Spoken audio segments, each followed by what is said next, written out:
Hey guys, and thanks for joining me for yet another video. In this presentation, we're going to take a look at how best we can infuse tomatoes into two different dishes.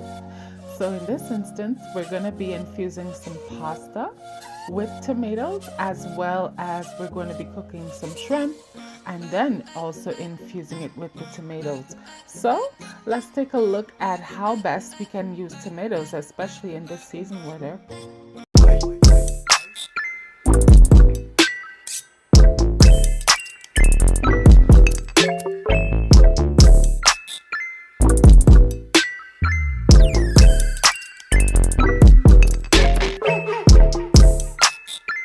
So for this recipe, you're going to be needing, of course, your star ingredient, which is the leftover tomatoes, the inside core.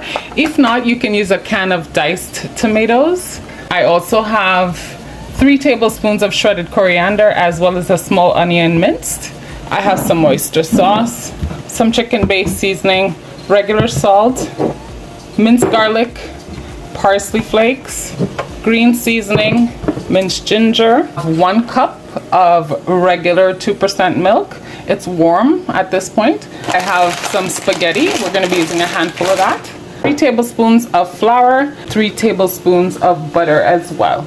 Now to start, what I have going on here is I have a pot of 2 cups of water on a boil, and we're going to be adding a few things. So to your boiling hot water, you're going to add 2 tablespoons of cooking oil, as well as a teaspoon of salt. To that, you're gonna go in with your handful of spaghetti directly into your pot in the middle and letting it just. So to your boiling hot water, eventually after about 3 minutes, the bottom of the pasta will soften, and then what we're gonna do is we're gonna start force feeding the pasta that's laying here on the side into it. Eventually it will all cave in. So after about a minute each time, I start forcing it in. So yeah, so like right about now, all the pasta will be submerged. So that's when I start my timer of 5 minutes. So I just go directly here and I start a timer. So in 5 minutes, we're going to be draining off this pasta. Now there's a few things we're going to be doing in the meantime. First thing, you're going to set your colander up in the sink to drain off this pasta, as well as we're going to be making an ice bath so that we could. So you have your colander in the sink awaiting your spaghetti after the 5 minutes, as well as I have a basin with just a tray of ice cubes. There's 12 in here.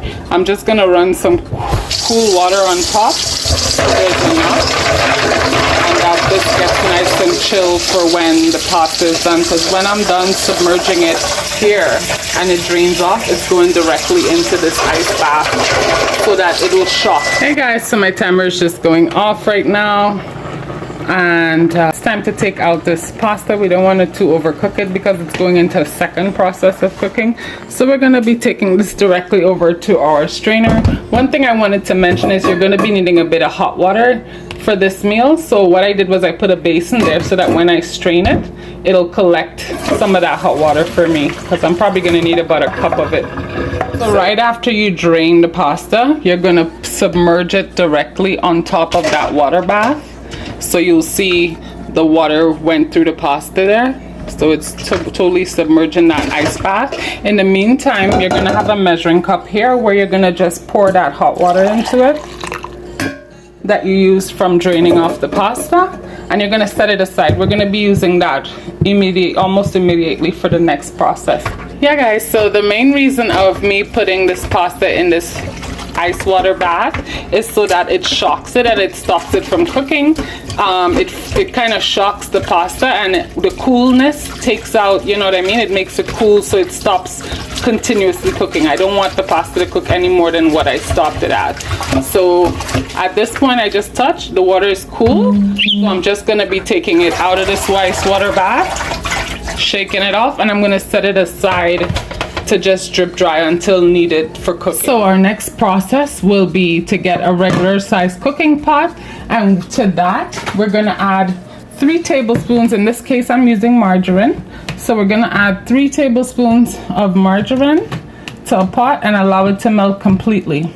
After it melts, we're going to be adding our flour to this, and then we're gonna start seasoning and making our base for what we're gonna do next. So our butter is melted, and we're gonna turn our stove down to medium low, so the middle point of there, and then we're gonna start adding our flour to this. You just put it in like that. Immediately you're going with your whisk. So while we're cooking our flour in the butter into the flour here, we're just gonna stay consistently mixing. I do this for about 2 minutes. I have slightly under a cup of that pasta water, and then I also have my cup of milk. So I'm gonna be putting in the milk after that 2 minutes. So it's been 2 minutes now. So what I do is I add in a touch, I'd say about a good 4 tablespoons of water, and then I'm gonna mix this into a paste. Mind you, we're still cooking our flour. I'm also gonna add the same amount of milk, about 4 tablespoons, and we're gonna keep mixing this. This is gonna develop into like a mashed potato looking paste. So we're gonna keep doing the same thing, adding parts of water and parts of milk till it all disappears and turns into nice thick. So from our tomatoes, what we're gonna do is we're gonna take out about 3 of the half cores that we have, because we're gonna be using it for something separately afterwards. So we'll just be setting those aside for the next step. Now we're gonna start seasoning our butter mixture with our milk and stuff. It's been cooked down nicely, so now we're gonna start introducing some flavor into it. So first thing first, we're gonna go in with 1 teaspoon of green seasoning, half a teaspoon of minced ginger, a teaspoon of minced garlic, a tablespoon of chicken base seasoning, half a teaspoon of parsley flakes, and we're gonna give this a whisk to incorporate these flavors. So using your fork, you're gonna be using the back of your fork to start crushing your tomatoes.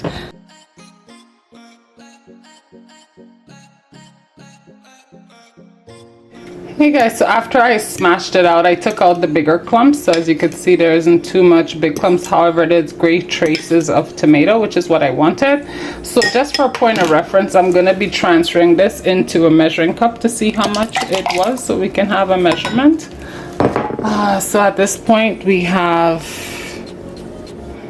wow, it's exactly 1 cup of tomato sauce. So now we're gonna be introducing our tomatoes into that sauce, and we're gonna whisk to incorporate.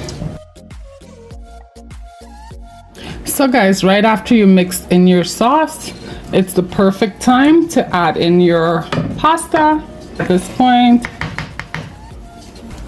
And we're gonna give that a mix to incorporate.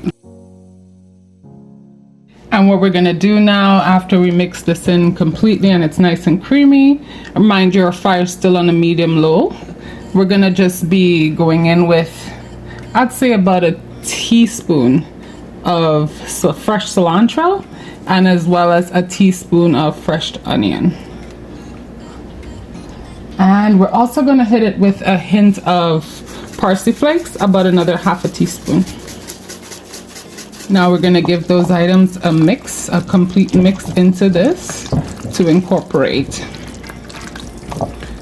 Now this is the reason why we didn't want to overcook our pasta, because it was going into another process of heat where it would probably continue to cook, which is what it's doing right now. So now it's getting that extra 3-4 minutes of cooking potential, you know, because it is in the sauce right now.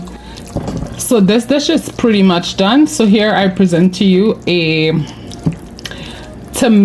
creamy tomato infused pasta, or creamy tomato spaghetti pasta.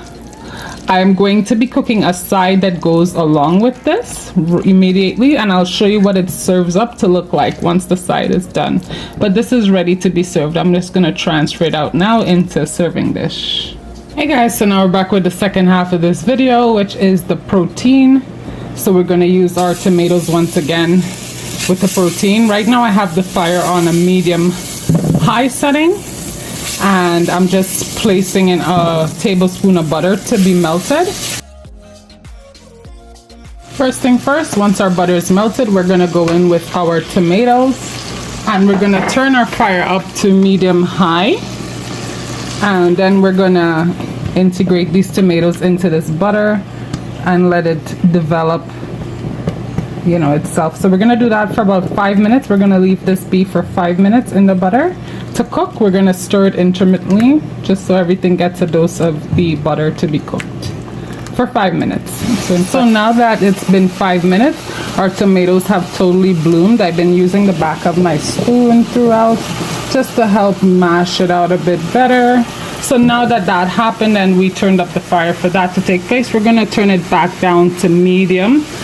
And then what we're gonna do is we're gonna add in our onions and the rest of our cilantro, and we'll give that a mix into this paste we have going here, just to infuse. Hey guys, so it's been about 3 minutes of the onions and cilantro cooking into the tomato paste. And what we're gonna do at this point is we're gonna add in just about, I'd say, 3 tablespoons of water, just so nothing starts to stick. We give that a little bit of a spin, and now we're gonna start adding our seasonings into this dish. We're gonna start off with 1 teaspoon of green seasoning, half a teaspoon of minced ginger, teaspoon of minced garlic. You're gonna go in with a tablespoon of chicken base. You're gonna give that a mix for now to incorporate that flavor. So the last ingredient we're gonna go in with at this point is 2 tablespoons of oyster sauce. And we're gonna give that a mix.